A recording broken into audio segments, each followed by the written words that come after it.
basically the governor has vetoed it, and a lot of Republicans want to override that veto. Why? Well, I think what House Bill 253 provides is good tax and economic policy for the state of Missouri. Currently, if we do not do anything, we're going to see jobs and families and those tax dollars go to other states, and which would make more of a financial burden on those citizens and businesses that remain. Being from Warrensburg on the western side of the state, I can give three examples. AMC movie theaters just moved their headquarters from Kansas City over to Kansas. And then Mazuma Credit Union announced that they're moving their headquarters from Missouri over to Kansas. And then also Tiva Neuroscience is moving their 390 jobs from southern Kansas City over to Kansas. So in order to remain competitive, Missouri has to do something. We just can't stand around and pretend like those jobs and families and taxpayers are not leaving Missouri. We need to remain competitive. And in order to do that, we need to pass House Bill 253. And Governor Jay Nixon has made the rounds heavily within the past month and a half. And the argument is this is going to hurt schools, this is going to hurt mental health. What is the Republicans' response to that? Well, yeah, unfortunately, Governor Nixon has done a great job scaring all the educators as well as senior services and mental health. What I'm scared of is if we don't do anything and we continue to see those taxpayer dollars go to other states.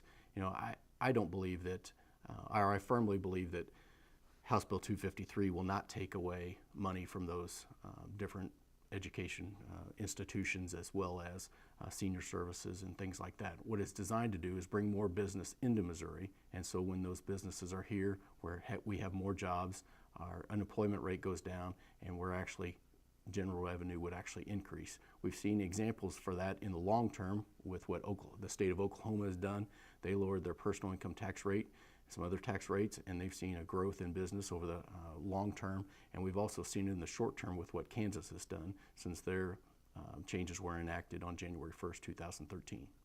If a voter were to come up to you and say, what is House Bill 253, how would you explain it to them in layman's terms? I think in layman's terms, House Bill 253, it's an economic tax policy for the state of Missouri to try and retain companies here and try to attract new jobs and companies here as well.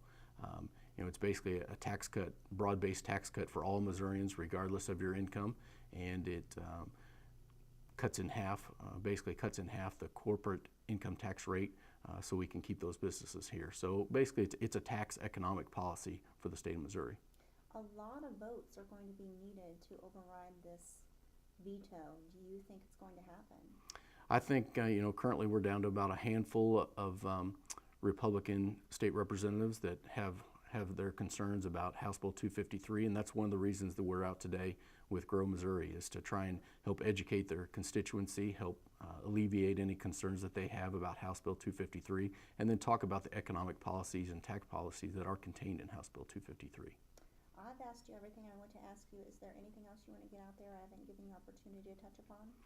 Well, I just think that Missouri, we cannot stay still. We have to be progressive in order to try and attract those companies here to Missouri. Like I said, if we continue to just not do anything, we may have the best educated workforce in Missouri, and then we'll educate all our workers, and so they can find jobs in other states. That's not what we want to do. We want to maintain our educated workforce here in Missouri and try and keep the jobs here.